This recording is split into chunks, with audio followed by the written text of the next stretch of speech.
Well, we're continuing the work on our underground sprinkler system in the backyard. This for me is actually phase 3 of my overall project. The first two phases were in the front yard and the backyard lawns. This final phase is taking the underground system to all the flower gardens. And as well, I'm also running a water pipe out to my greenhouse. You can see the riser going up the side of the garage there. My greenhouse is attached to the garage. One of the things that I have down here, you can see if you look here's my emptying valve. It's important, especially in Canada, or if you live anywhere where the pipes could possibly freeze, that you have some sort of a drainage system in your underground sprinkler system, so that you can always let the water out of it. It's a good idea in the fall to open up all the valves and blow some air through the lines and just get rid of any water that might be in there. I'm using a combination of rigid pipe and flexible hose.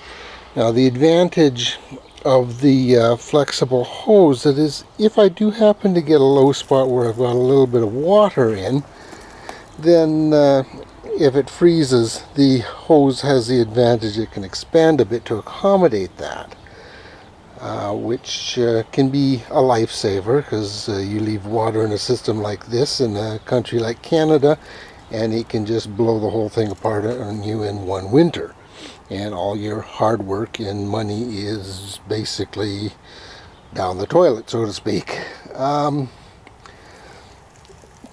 Over here, this stack here, we've got a sprinkler head. This is going to be for the garden. I'll zoom in here, and these little sprinkler heads automatically, well, they're the same kind of things that people put on their lawns in the summertime. Only these ones are going to be permanently mounted on posts, and therefore going to be for watering the whole garden here. I've got 2 posts I'm going to be setting up, and setting them in a 90-degree pattern, so that they'll overlap each other and water the whole garden at once here.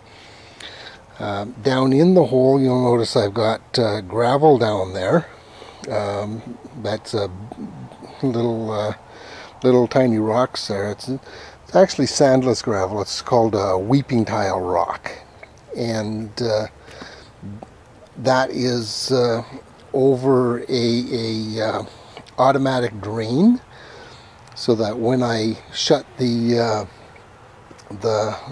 water off, the water in the line automatically drains out through the drain.